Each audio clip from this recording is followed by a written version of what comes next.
ধরনের বৈষম্যমূলক এবং বন্ধুত্বমূলক একটা আইন এখনো রয়ে গেছে, এটা খুবই আমাদের জন্য শিক্ষক হিসেবে লজ্জার বিষয়।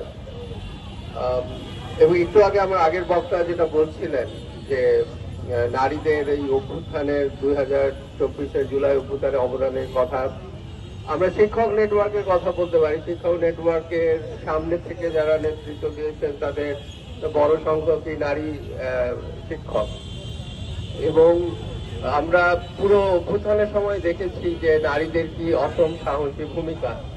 তাহলে আমার আগের বক্তার বক্তব্য ধরে বলতে চাই যে নারীরা এরকম অসম সাহসী ভূমিকা নিতে পারে, এবং এই ক্যাম্পাসের বাইরে অন্য জায়গায় নারীরা যদি তার বাসায় 11টা 12টা 1টার পরেও ফিরতে পারে, তাহলে ক্যাম্পাসে কেন ফিরতে পারবে না? মানে এটা তো এর চেয়ে বড় বৈষম্য আর কি হতে পারে? তার মানে কি আমরা বিশ্ববিদ্যালয় শিক্ষকরা আমাদের ছাত্রীদের নিরাপত্তা দিতে অক্ষম রাত 10টার পরে? বাতিল, হলে অবাধ প্রবেশাধিকার আর মা বোন সহ নারী স্বজনদের হলে প্রবেশাধিকারের এই দাবিগুলো কোনো বিচ্ছিন্ন কিংবা ব্যক্তিগত সুবিধার কোনো দাবি নয়।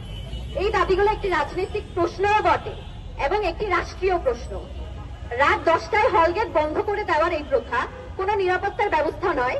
এই ব্যবস্থা একটি নারীকে ঘরবন্দি করে রাখার মাধ্যমে সামন্তীয়, ঔপনিবেশিক এবং ধর্মীয় মৌলবাদী চেতনার এক জীবন্ত নমুনা।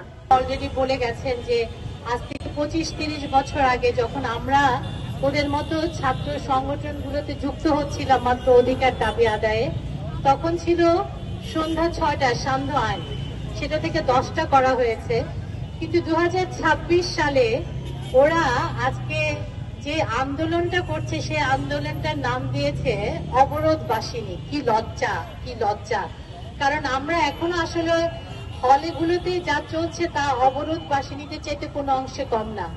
এবং সংহতি সমাবেশ, সেকল সময় সেকল ভাঙার এ লড়াইয়ে সকল শিক্ষার্থী, শিক্ষক, সাধারণ পরিষদকে যুক্ত হওয়ার আহ্বান জানিয়ে আজ 10ই আগস্ট 2026 বিকাল 5:30টায় ঢাকা বিশ্ববিদ্যালয়ের সন্ত্রাস বিরোধী রাজু ভাস্কর্যে এক সংহতি সমাবেশের আয়োজন করা হয়েছে।